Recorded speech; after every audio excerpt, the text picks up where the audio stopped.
fazem com que um ser humano praticamente nasça homossexual. Porque a sexualidade é uma coisa intrínseca e natural do ser humano. Dentro da biologia já é sabido que muitas espécies são hermafroditas, ou seja, têm os dois sexos. Muitas espécies de animais, de plantas, têm os dois sexos. E você vê muito isso na natureza, inclusive a própria homossexualidade na natureza. E uma coisa que me chama muita atenção é que, por a gente perceber esse comportamento, essa mudança, e olhando para a história da humanidade, a gente percebe que existem pessoas que nascem hermafroditas, que nascem com os dois sexos. E existem pessoas que nascem aleijadas, cegas, enfim.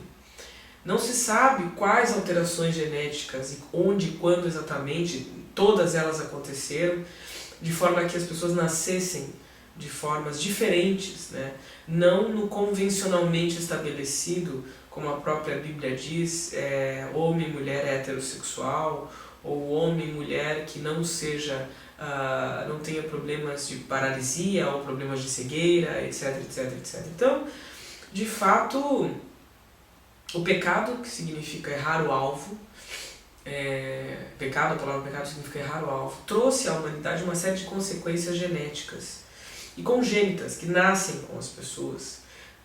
Deus disse, maldita é a terra, e a partir do momento que a terra foi maldita com espinhos e abrolhos e todo tipo de erva daninha passou a nascer nela, Deus sabia que nós como terra, humus, homem, como somos, seres humanos, nós também teríamos espinhos e abrolhos. E aí vem essa série de alterações e mudanças que as pessoas aparentemente normais, e digo aparentemente normal porque ser heterossexual e ser aparentemente normal não significa ser normal, não significa ser saudável, porque está cheio de hétero que é pedófilo, está cheio de hétero que é adúltero, está cheio de hétero que é mentiroso, mesmo dentro das igrejas.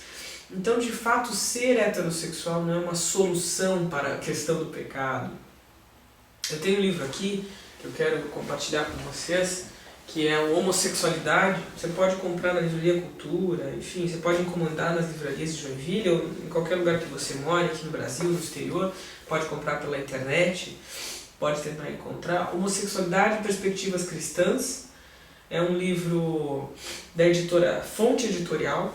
É uma reunião de vários textos de vários teólogos que são PhD, ou seja, são doutores em teologia, falando sobre os escritos e desmistificando alguns escritos, inclusive os de Paulo, que fala em Romanos capítulo 1 que a homossexualidade dos romanos era pecado, mas aí tem todo um contexto específico desse texto. Mas vamos começar do começo, Vamos começar do começo, entendendo primeiro a Bíblia, entendendo primeiro a concepção bíblica, Bom, a gente já sabe que a Bíblia foi construída e foi feita de forma oral, foi passada de geração em geração de forma oral.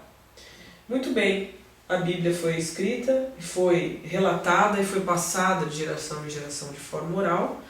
Então, nós temos algo que foi compilado textualmente, aproximadamente lá no reinado de Salomão.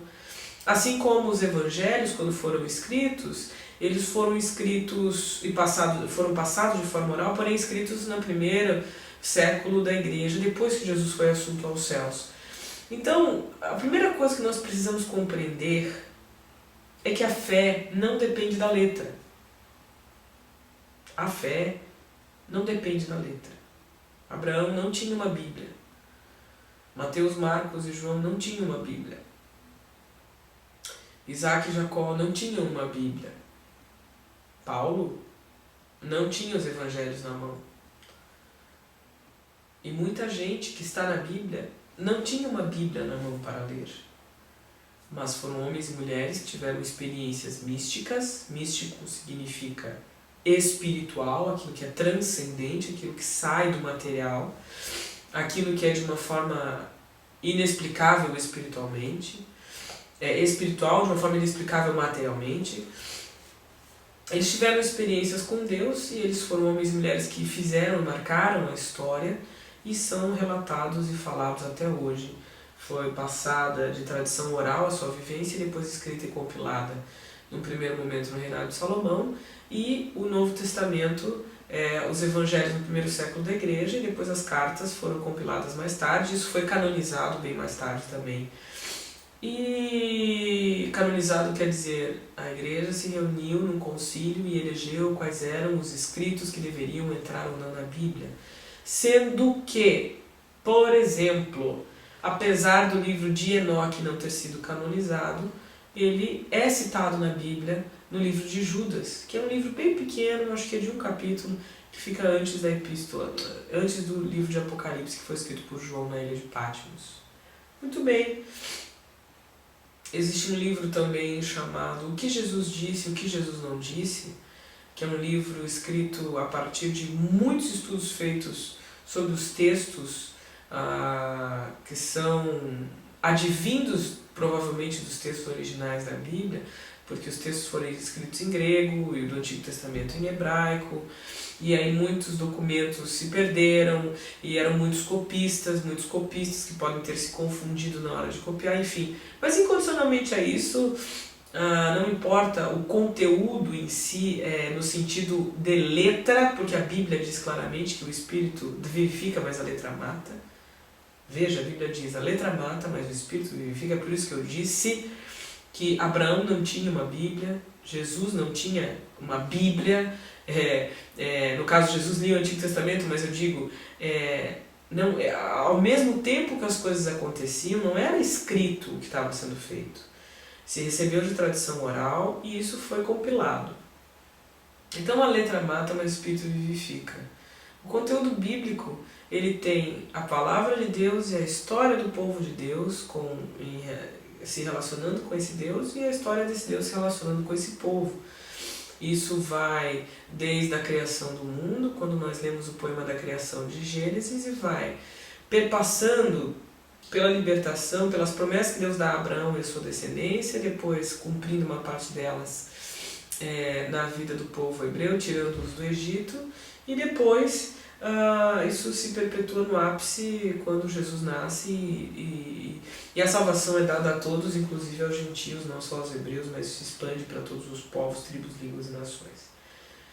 Então nós temos aí um compêndio de livros escritos no decorrer de muitos anos, e que incondicionalmente aos estudiosos que perguntam o que veio realmente, o que não veio realmente, o que Jesus realmente disse, o que talvez não tenha sido uma confusão de um copista que passou o texto e repassou o texto. Será que não houve um erro? Será que não teve parte que foi tirada parte que foi colocada? Enfim, não importa. O que importa na Bíblia é que ela se cumpre.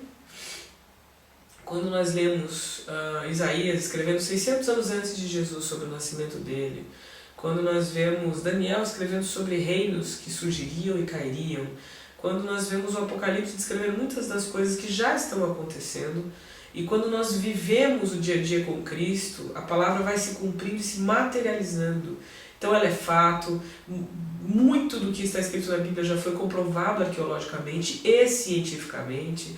A física quântica já sabe que o mundo foi criado por uma mente, por um princípio que se chama antrópico dentro da física quântica, eles descobriram que o mundo foi feito com um propósito, o propósito da existência das consciências, ou seja, não foi uma coisa casual, e que tudo tem uma programação, digamos assim, para acontecer. E tem vários outros campos da física quântica muito interessantes, como a teoria das cordas, enfim, como as coisas acontecem e vão se sincronizando para que um efeito aqui gere outro lá e outro acolá e assim por diante, enfim. Nós sabemos que a Bíblia é verdadeira, nós sabemos que a Bíblia foi inspirada por Deus em sua essência, etc, etc, etc. Só que existe um problema, que é o fundamentalismo religioso. E o fundamentalismo religioso não é um problema só do cristianismo. Ele é um problema de todas as religiões, né? Toda e qualquer religião fundamentalista que pega um versículo isolado, uma passagem isolada, e torna isso como uma verdade absoluta, e faz disso o seu próprio Deus, e faz de si mesmo o seu próprio Deus, porque eu vejo muito crente que idolatra a Bíblia e idolatra a si mesmo. Ele põe a vírgula, o ponto, o detalhe, e ele acima de Deus, julgando as pessoas. Isso é um problema sério. A Igreja Católica matou muita gente por causa disso. né? Algumas correntes islâmicas radicais, fundamentalistas, matam gente até hoje por causa disso. E a gente também precisa entender que Jesus disse que se alguém chama o seu irmão de raca, ou seja, de louco, essa pessoa pode ser julgada e jogada no fogo do inferno e condenada.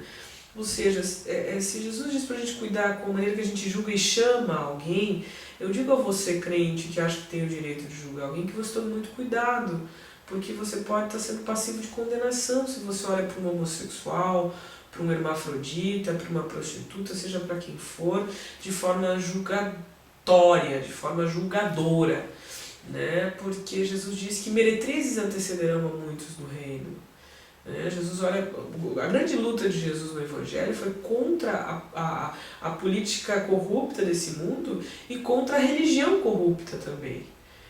Então, tanto que ele foi morto por políticos e por religiosos, ele não foi morto por prostitutas, travestis e homossexuais. E se Jesus viesse hoje, como ele veio naquela época tocando os leprosos, os doentes, a prostituta, os adúlteros, amando, perdoando e trazendo graça e misericórdia sobre todos eles, Jesus faria o mesmo hoje e seria morto também pelos políticos e pelos religiosos. Bom,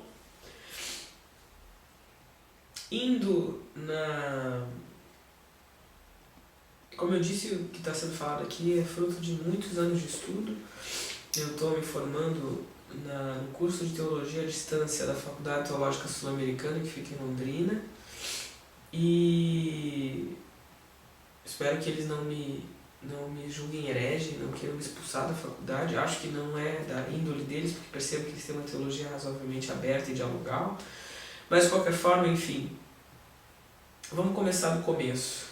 A gente olha para a Bíblia e vê em em Êxodo, mandamentos, muitos mandamentos. Mandamentos que norteiam a parte jurídica e a parte civil de Israel. Vamos ver aqui o que eu anotei. Êxodo 21, 2. Vamos ler Êxodo 21, 2. Eu gosto muito da tradução da Bíblia Judaica Completa, porque ela traz algumas nuances que a gente não vê na Bíblia de João Ferreira de Almeida.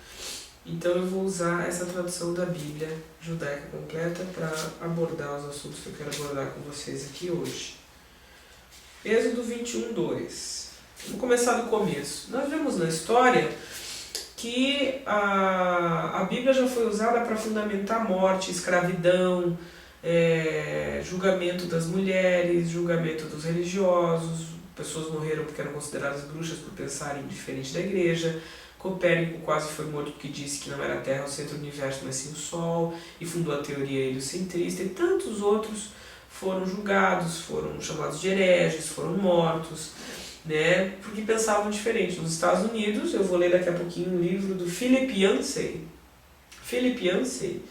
que é um dos escritores cristãos mais vendidos em todo o mundo. O que eu estou falando aqui é baseado em muita leitura, em muito estudo, como eu já falei. Eu não vou conseguir citar a bibliografia dessa construção, até porque a minha construção teológica tem como base o próprio Espírito de Deus que me conduziu a enxergar coisas nas Escrituras, discernir coisas nas Escrituras, de forma que isso não é falado, não vi ninguém falando quase. As únicas pessoas que eu vi falando um pouco do que eu falei aqui no Brasil é o Caio Fábio e esse livro sobre homossexualidade, perspectivas cristãs, que eu já indiquei, que foi escrito por vários autores PhD em teologia. Então, o que eu falo é baseado em muito estudo, mas principalmente no discernimento do Espírito, porque a fé vem pelo ouvir e ouvir a palavra de Deus, e a letra mata e o Espírito vivifica. Portanto, você chega um ponto na sua caminhada de fé e de experiência espiritual que você não depende do que está escrito para crer, e qualquer coisa chocante ou estranha, aparentemente, que esteja escrita na Bíblia, não faz com que a sua fé fique abalada. Por isso que daí você deixa de ser fundamentalista. Você vive pelo Espírito, porque a Bíblia diz que a gente vive pela fé e pelo Espírito. O apóstolo Paulo dizia que o reino de Deus não é por palavras, se vê o reino de Deus pelo poder do Espírito. Então o grande problema dos religiosos é esse: eles precisam de uma vírgula para ter o que discutir com as pessoas, sendo que o que Deus nos chama a viver é o Espírito. Jesus disse para a samaritana: Os adoradores adoram o Pai em espírito e em verdade, não na letra e na verdade, porque a verdade está no espírito. E a verdade, Jesus dizia, o reino está entre vocês, e a Marina Silva esses dias eu assisti um vídeo dela em que ela diz que a verdade está entre os homens e não com os homens. Ela é uma coisa que vai sendo disseminada e vai havendo uma comunhão entre as pessoas e elas vão compreendendo os contextos. Então é por isso que eu vou trazer vários temas aqui para mostrar que um dia a escravidão foi apoiada pela cristandade, um dia a morte foi apoiada pela cristandade, acreditando que o fundamentalismo religioso apoiava isso e que as pessoas tinham que morrer e ser escravizadas e maltratadas. Mas com o tempo nós entendemos que tudo isso é um grande absurdo, foi uma distorção da Bíblia. Uma distorção não da Bíblia, mas das pessoas que interpretaram a Bíblia de forma errada. Bom, vamos começar do começo, como eu já disse. Êxodo 21. Êxodo 21 é a legislação que o povo de Israel estava recebendo, o povo hebreu estava recebendo a partir de Moisés. E ele diz, essas são as regras que você lhes deve apresentar. Se você adquirir um escravo hebreu, ele deve trabalhar durante 6 anos, mas no 7º ano ele será libertado sem pagar nada. Se ele veio solteiro, deverá sair solteiro. Se veio casado, sua mulher deverá acompanhá-lo quando ele sair. No entanto, caso seu senhor lhe tenha dado uma mulher e ela tiver dado à luz filhos ou filhas, então a mulher e os filhos pertencerão ao senhor e ele sairá sozinho. Mesmo assim, se o escravo declarar, amo meu senhor, minha mulher e meus filhos, por isso não desejo ser libertado, o senhor deverá levá-lo diante de Deus e ali junto à porta ou ao batente, seu senhor deverá furar-lhe a orelha com um furador e o homem será escravo dele por toda a vida. Se um homem vender sua filha como escrava, ela não será libertada como os escravos. Se seu senhor se casar com ela, mas decidir posteriormente que ela não lhe agrada mais, ele deverá permitir que ela seja resgatada. Ou seja, o homem poderia rejeitar a mulher. Isso está em Êxodo, no capítulo 21, e aqui nós temos as regras para a escravidão. Será que Deus apoiava a escravidão mesmo? E daí, uma das coisas mais chocantes que eu li e que me chamou muita atenção, e eu só estava pronto agora aos 33 anos para ler e entender, porque eu já li Mateus 1 milhão de vezes desde os meus 14 anos e nunca o Espírito Santo tinha me revelado e me iluminado essa passagem das Escrituras, porque Deus só nos dá um fardo que a gente pode suportar, ou seja, Ele só vai revelar aquilo que a gente estiver pronto e maduro para entender. Jesus diz que para entender um homossexual, que ele chama de eunuco no Evangelho, eunuco é um hermafrodita, é um transexual, é alguém que tem uma confusão, uma duplicidade de gêneros, né, tanto psíquica quanto fisicamente. Ele diz que para entender o eunuco tem que ter um dom de Deus. Se você não entende, peça a Deus que te dê esse dom, porque essa sua ignorância pode ser terrena e inclusive até maligna. Tiago diz que todo dom de Deus, todo segmento de sabedoria de Deus é maleável, é tratável. Essa sabedoria ela é tratável, ela é boa, ela é misericordiosa. Porque se a pessoa é arrogante, fundamentalista, intolerante, ele diz que essa pessoa tem uma sabedoria que na verdade não é de Deus, é maligna. E essa natureza é maligna e terrena, maldosa e pecaminosa. Então eu aconselho a você que é intolerante, que peça a Deus que te trate, tenha misericórdia de você, que você precisa de ajuda. Bom, lendo Mateus 19, 12, Mateus 19, 12, ou melhor, Marcos, vamos para Marcos 10 primeiro. Marcos 10, Jesus diz o seguinte, porque os discípulos e os religiosos perguntavam para ele, tá, mas Moisés disse que a gente pode dar uma carta de divórcio à nossa mulher, isso está em Marcos 10. E Jesus diz o seguinte, ele escreveu esse mandamento para vocês por causa da dureza de seu coração.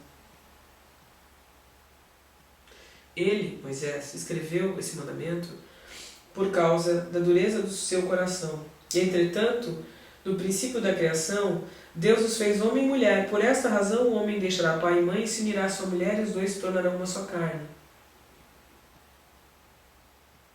quem se divorciar da sua mulher e se casar com outra está cometendo adultério.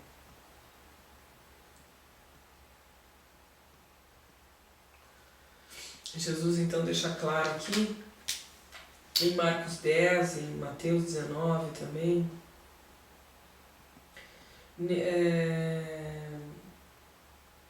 ele diz, nem todos aceitam essa palavra, só a quem ela é concedida, que eu falei, né? Só quem tem o dom para receber essa palavra.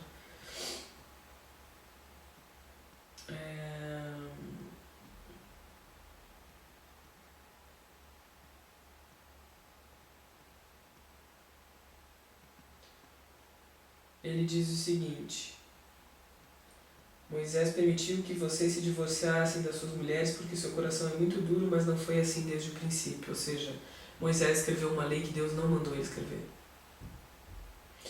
Então, em Mateus 19, Jesus responde de novo, dizendo que se a mulher se divorciar, ou se o homem largar da mulher e ficar com outra pessoa, se não for por viuvez ou por imoralidade sexual, ou seja, por adultério, eles estarão cometendo adultério. E aí, no versículo 12 do capítulo 19 de Mateus, Jesus diz, existem diferentes razões pelas quais os homens não se casam. Alguns nasceram sem esse desejo, outros por terem sido castrados e outros renunciaram ao casamento por causa do reino do céu. Na versão de João Ferreira de Almeida, em consonância com a tradução interlinear que eu tenho do grego, que é o original que foi feito o Evangelho, ele diz assim, existem pessoas que nascem eunucas, outras são feitas eunucas pelos homens e outras renunciam à sua sexualidade, ou seja, abrem mão da sua eunucunice por causa do reino dos céus. Aqui, como o escritor é judeu, né, porque é uma Bíblia judaica completa, ele deve ter dado uma pincelada na tradução e colocou o texto de uma outra maneira. Então nos fica claro e evidente que as traduções, a cultura da época, a tradição da época influenciam a maneira que o texto é escrito, depois a maneira que o texto é lido e depois a maneira que o texto é traduzido. A única Bíblia que eu vi fazer uma anotação, de todas as Bíblias teológicas, eu tenho umas 20 Bíblias em casa, a única Bíblia que faz uma anotação, fazendo uma alusão, dizendo que Jesus diz que pessoas podem nascer eunucas, é a Bíblia anotada. Todas as outras Bíblias nem comentam, os teólogos nem comentam esse versículo. Uma outra passagem bíblica que eu acho interessante está aí em Colossenses, vamos ver aqui, Colossenses 3:11. Então Jesus diz que o divórcio só é possível se alguém adulterar ou se alguém ficar viúvo. Porque na verdade o que Jesus estava desmontando era um esquema antigo de rejeição e de humilhação e de desdém para com a mulher. Porque na religião judaica a mulher era tratada como um objeto, né? Ela, a hora que o homem não quisesse mais, ele podia jogar fora. Então Jesus estava exatamente dizendo que o homem não poderia agir assim com a mulher. O homem não poderia abandonar simplesmente a mulher quando quisesse. Chamou os homens de duros de coração. Jesus estava valorizando a mulher. Essa que é a grande questão. E além disso, dizendo que o casamento e o amor deve ser algo que deve ser algo que tem que ser nutrido, cuidado e mantido. Então Jesus estava sendo firme com eles, muito firme. E o que nos leva a entender que tudo acontece pela graça, né? Tudo acontece pela graça e pela misericórdia de Deus, e dentro das culturas a graça de Deus se adapta para aqueles que creem em Cristo e que aceitam a Jesus e que amam a Jesus e que servem a Jesus e têm fé em Jesus incondicionalmente, a sua raça, a sua cor, a sua religião, enfim, a sua sexualidade. Quero achar Gálatas aqui para mostrar uma coisa para vocês. Gálatas 3:11. Olha só que interessante. O apóstolo Paulo não tinha o Evangelho nas mãos, né? Então ele escreveu o seguinte: pois todo aquele que confia na guarda legalista dos mandamentos da Torá vive sob maldição, porque está escrito: maldito quem não persistir em praticar todas as coisas escritas no rolo da Torá. Torá são os mandamentos. É evidente que ninguém será declarado justo por Deus mediante o legalismo, porque a pessoa justa obterá a vida mediante a confiança e a fidelidade. Onde é que está aqui? Onde é que está aqui? Colossenses, não é Gálatas. Oh meu Deus, é Colossenses, gente. Colossenses 3:11. Efésios, Filipenses, Colossenses 3:11. Vamos lá. O apóstolo Paulo escreveu: o novo eu não dá margem para a discriminação entre gentio e judeu, circunciso e incircunciso, estrangeiro, selvagem, escravo e livre, ao contrário, Messias é tudo em todos. Não é esta passagem, não é esta passagem. Tá aqui, 1 Coríntios 7:12. Agora eu achei. 1 Coríntios 7:12. Desculpa, gente, são muitos versículos. 1 Coríntios 7:12. Vamos lá. 1 Coríntios 7:12. Veja que Jesus diz que não pode se separar. O apóstolo Paulo não tinha a Bíblia em mãos. E ele diz que alguns podem se separar. No entanto, para todos os casados tem um mandamento. 1 Coríntios 7:10 em diante. Não de minha parte, mas do Senhor. A mulher não deve se separar do seu marido.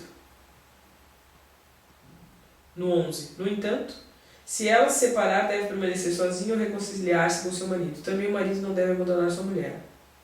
Aos outros, digo eu, não o Senhor. Ele está dizendo que ele está criando uma lei que não é Deus que mandou ele criar. Ele está criando uma lei por si só, sem que Deus o mandasse criar.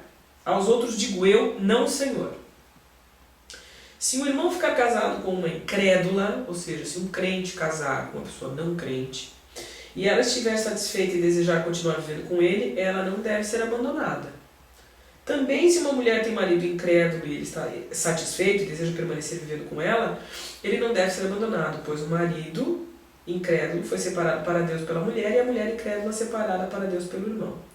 De outro modo, seus filhos seriam impuros, mas dessa forma eles foram separados para Deus. Ele está dizendo que a mulher santifica o homem santifica a mulher e um deles santifica os filhos também. Contudo, se o cônjuge incrédulo se separar, que se separe se ele quiser se separar. Em circunstâncias semelhantes a essas, o irmão ou a irmã não será escravizado. Deus o chamou para a vida de paz, pois como você sabe, a mulher se salvará seu marido, ou você, marido, como sabe, se salvará sua mulher? Que cada pessoa viva como lhe foi designado pelo Senhor e viva na circunstância em que Deus a chamou. Esta é a regra que eu estabeleço em todas as congregações. Alguém era circuncidado ao ser chamado, então não tente remover as marcas da circuncisão.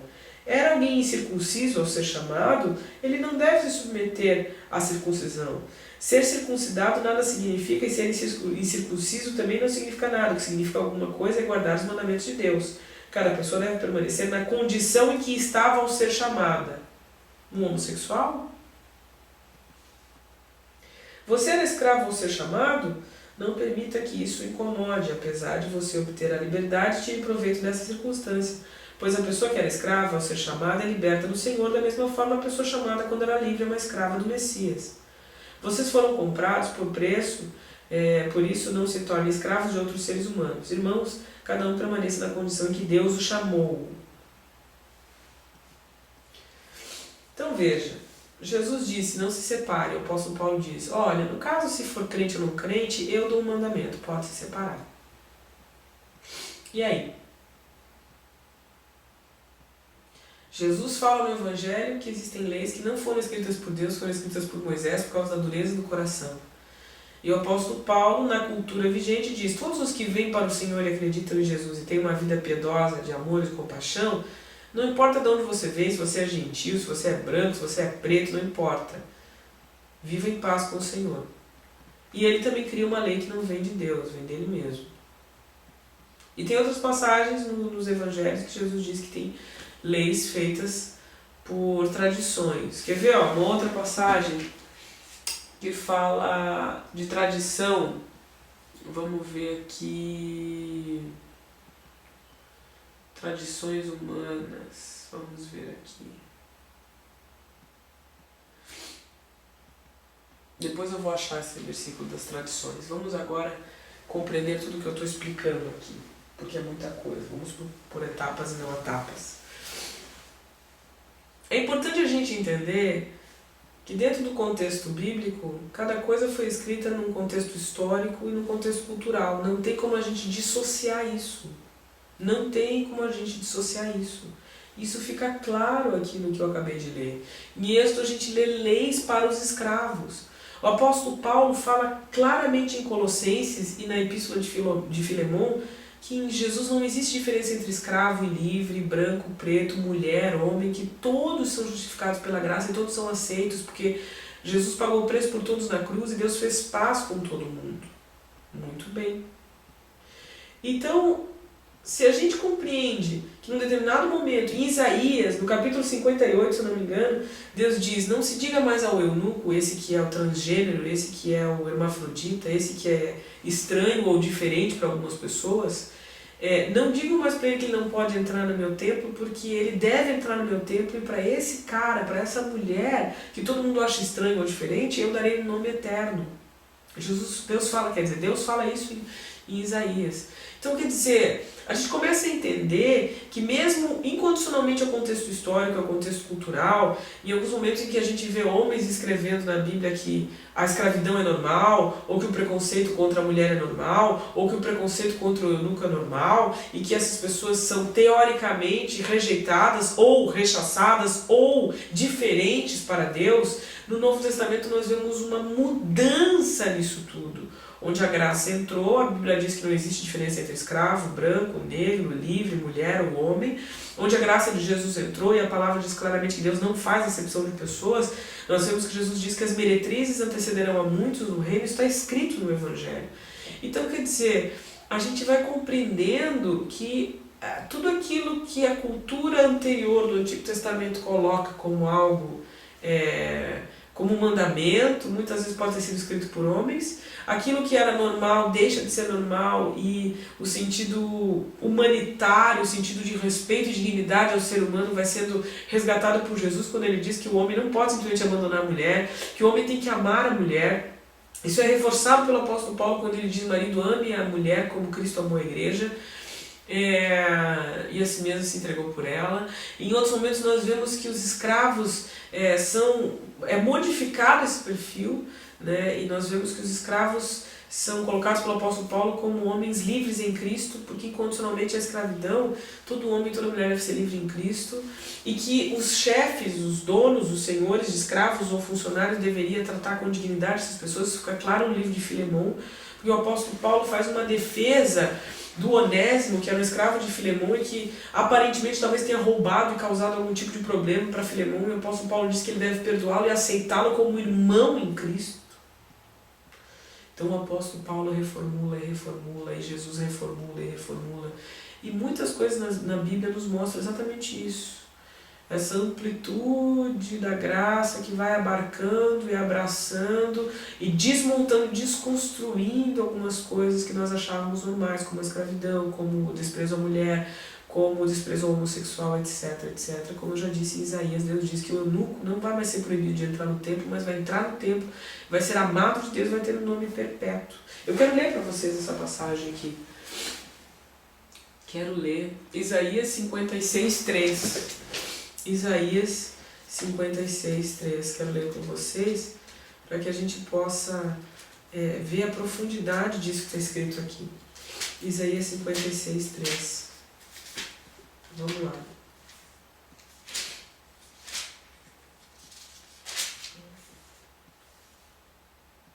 Porque Isaías é um livro completamente messiânico.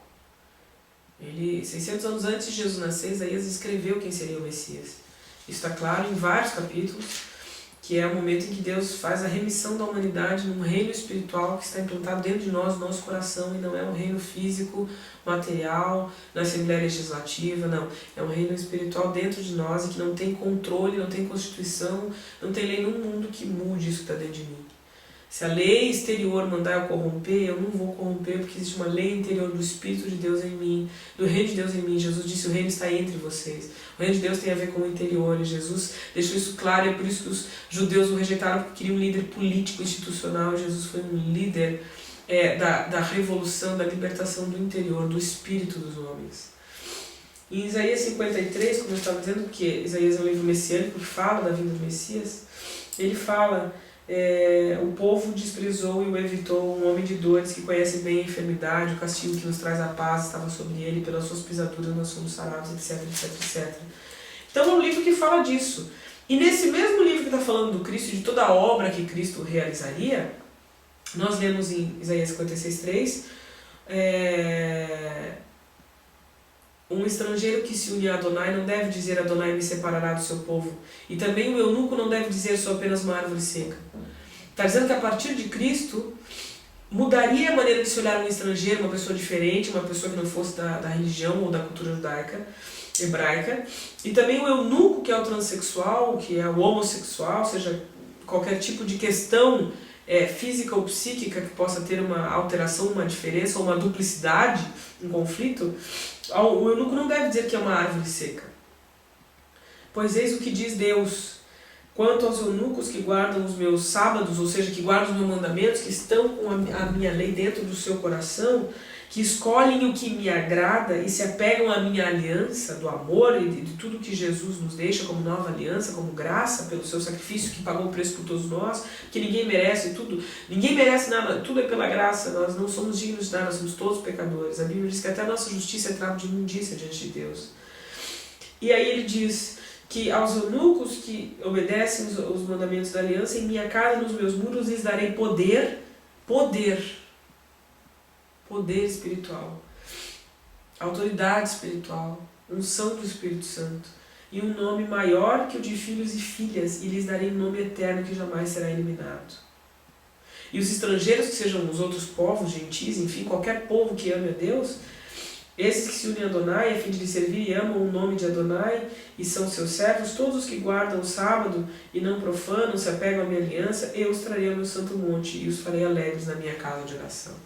Ou seja, tudo aquilo que se tinha como preconceito, tudo aquilo que se tinha como um povo não de Deus, tudo aquilo que se tinha como um povo pervertido ou doente ou estranho, agora, a partir de Cristo, recebe salvação, graça, misericórdia e legitimação. Ele diz que são pessoas que são mais do que filhos, até de uma certa forma. Isso nos faz pensar, não faz? Mas em Romanos capítulo 1, em que o apóstolo Paulo fala dos homossexuais, blá, blá, blá, blá, blá, blá, blá. Vamos ler Romanos no capítulo 1 aqui, na Bíblia Judaica Completa, e vamos ver o contexto em que ele foi escrito, e a gente já vai comentar depois junto com o livro Homossexualidade, Perspectivas Cristãs, para isso nos ficar claro. Veja, o que eu estou dizendo aqui não é fundamentalismo, não. Né? Eu não estou defendendo ou julgando nada homossexual ou hétero, qualquer coisa.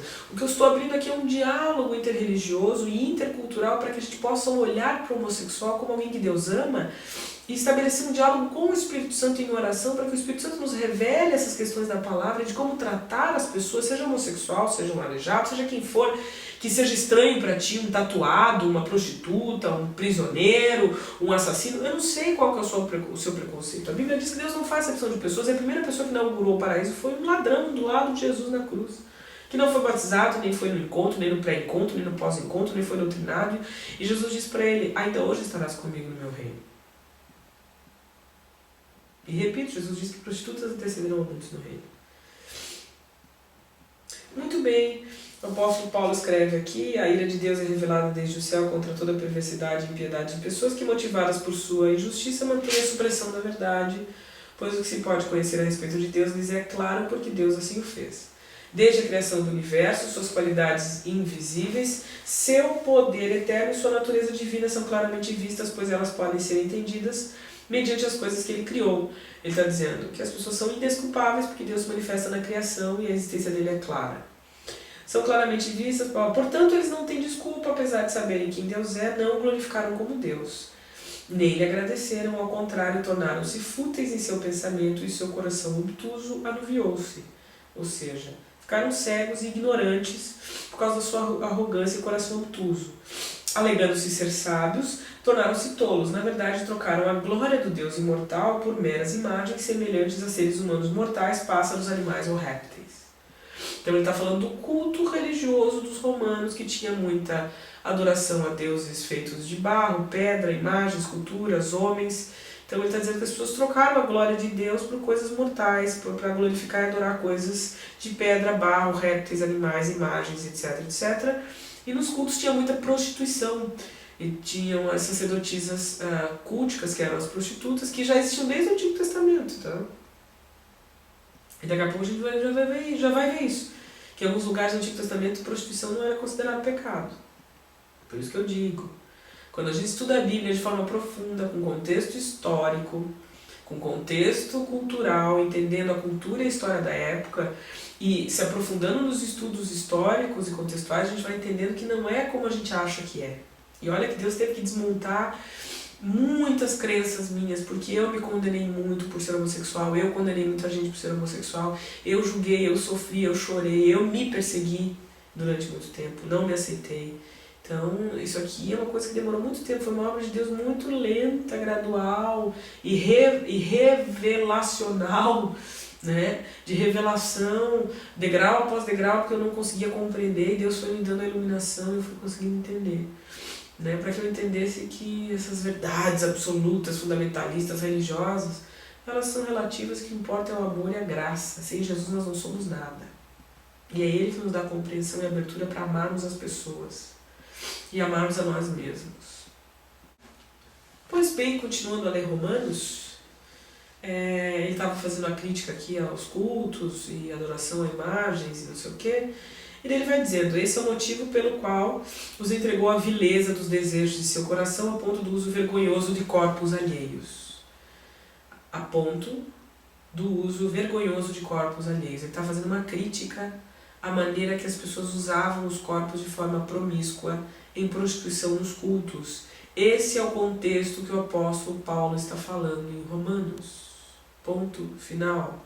Ele está fazendo uma crítica à cultuação errada, à maneira errada que o coração deles estava voltado para esses cultos e como eles estavam fazendo uso vergonhoso de corpos alheios. Ele estava criticando a prostituição na medida em que não havia respeito aos corpos alheios e também uma fala contra a própria escravidão, porque em Roma os escravos faziam de tudo, inclusive sexo com os seus senhores. Então a crítica aqui é muito contextual. Transformaram a verdade de Deus em mentira quando adoraram e serviram a coisas criadas em lugar do Criador, louvado seja Ele para sempre. Amém. Essa é a razão de Deus lhes ter dado paixões degradantes, de forma tal que suas mulheres trocaram as relações sexuais naturais pelas não naturais, e da mesma forma os homens, desistindo das relações naturais com o sexo oposto, ardem de paixão uns pelos outros, homens cometendo atos vergonhosos com outros homens e recebendo pessoalmente a penalidade apropriada à sua perversão. Isso pelo fato de eles não terem considerado Deus digno de conhecimento, o próprio Deus os entregou a linhas de raciocínio inúteis para que eles realizem coisas impróprias. E ele descreve o comportamento dessas pessoas que se prostituem e são iníquas, são promíscuas e adoram a répteis e todo tipo de coisas nesses cultos romanos. Eles estão cheios de todo tipo de impiedade, maldade, ganância, imoralidade, cheios de inveja, assassínio, rixa, desonestidade e malevolência. São mexeriqueiros, caluniadores, inimigos de Deus, insolentes, arrogantes e orgulhosos. Planejam esquemas malignos, desobedecem aos pais, são insensatos, desleais, insensíveis e cruéis. E não é assim que muita gente promíscua se comporta? E realmente os homossexuais promíscuos, maldosos, assim como existem heterossexuais promíscuos e maldosos, se comportam dessa maneira. São pessoas más e que gostam do mal e fazem o mal para as pessoas. Mas isso não é o foco do assunto. Eu quero ir agora para o livro Homossexualidade e Perspectivas Cristãs, num texto, lembrando que o texto de Paulo faz uma crítica exatamente à questão cultica, religiosa e promíscua, né, da questão da homossexualidade, e que Jesus em nenhum momento condena a homossexualidade no Evangelho. Muito bem, existe um contexto em que o apóstolo Paulo escreveu. Né? O apóstolo Paulo não condena o amor homossexual, por exemplo. E ele não difere a homossexualidade da prostituição, da putaria, desculpa o termo, mas é exatamente isso, da prostituição, da putaria. Ele não discerne a orientação sexual, o amor e o afeto homossexual da prostituição. Ele não difere isso ali. E culturalmente isso também não era falado, aceito e contextualizado. Então, da mesma maneira que o homem fez sexo com animais e da mesma maneira que existe uma memória genética, né, o homem fez sexo com animais e gerou doenças como a própria AIDS, por exemplo. E existem mutações e alterações genéticas no contato entre seres humanos e seres humanos ou seres humanos e animais, né, assim como a gripe aviária vem de um contato. Né? Não necessariamente sexual, mas o que eu quero dizer é que como a gente tem memória genética, memória celular, mutações, da mesma maneira que Deus criou todas as coisas perfeitas, não era para existir cego, nem coxo, nem aleijado, nem leproso, nem doenças, nem homossexualidade, nem nada, né? Teoricamente não era para existir nada de mal, mas houve mutações e o pecado trouxe transformações. E é por isso que a Bíblia diz que a partir de Jesus, pela graça e pelo preço que Jesus pagou por todos na cruz, Deus pode aceitar o homossexual e pelo sacrifício, pela fé que ele tem em Cristo e pela obediência em amor, porque o homossexual que se converte a Cristo, o homossexual que crê em Cristo, ama Jesus e é transformado pelo Espírito Santo, pelo amor de Deus, se torna uma pessoa digna, uma pessoa amorosa, uma pessoa que serve o próximo, uma pessoa que ama a Deus, uma pessoa que constrói algo para o Senhor, e essa pessoa é justificada pela fé. Assim como Abraão, todos são justificados pela fé, inclusive a Raabe, a meretriz, a prostituta, entra no hall de heróis da fé em Hebreus, no capítulo 10 e 11, citada como alguém que foi justificada pela sua fé. Da mesma maneira, o homossexual, pela graça, pode ser justificado pela fé. Tudo isso que eu estou lendo aqui contextualmente, culturalmente, com toda essa história, me leva a crer que pode haver salvação sim para o homossexual, pela fé. E essa é a grande abertura que a igreja precisa ter, de diálogo, de compaixão, de amor e de ouvir a voz do Espírito Santo, que tem novas revelações para nos dar a respeito da própria palavra. Porque eu nunca tinha percebido que Jesus diz que Deus não tinha escrito aquelas leis, mas sim Moisés. Assim como eu nunca tinha percebido que o apóstolo Paulo escreve aquela lei, não é Jesus. E ele mesmo diz, eu mando, não é Jesus. Sendo que ele está contradizendo até o próprio mandamento de Jesus, que diz que não é para se divorciar. Então existem contextos históricos e contextos culturais que moldam a palavra. E a revelação para nós hoje é esta. E nós precisamos entendê-la e ouvir a voz do Espírito para nos revelar hoje qual é a cultura da graça de Deus sobre a nossa cultura e sobre a própria palavra. O que é realmente válido hoje. E nesse livro Homossexualidade e Perspectivas Cristãs, Dr. Walter Wink escreve várias questões aqui e fala sobre o texto de Romanos, né?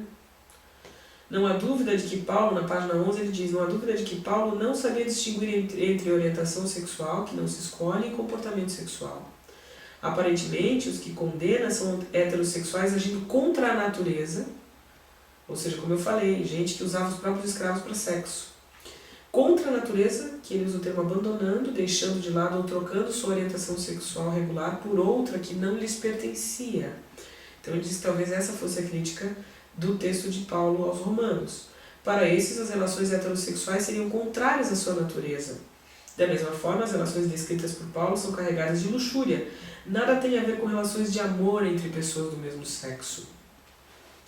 E aí ele vai falando de várias outras questões aqui, né? A Bíblia fala sobre várias questões da sexualidade e ele coloca aqui que a gente deve olhar com graça, porque se não fosse pela graça, tem várias coisas que a Bíblia condena. Por exemplo, a lei do Antigo Testamento proíbe terminantemente relações sexuais nos 7 dias do período menstrual.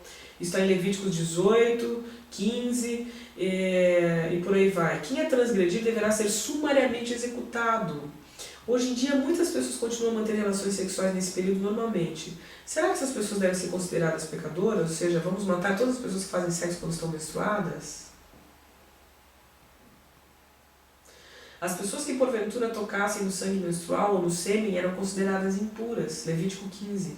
A própria relação sexual tornava os praticantes impuros até o pôr do sol. As mulheres menstruadas eram também consideradas impuras durante o período.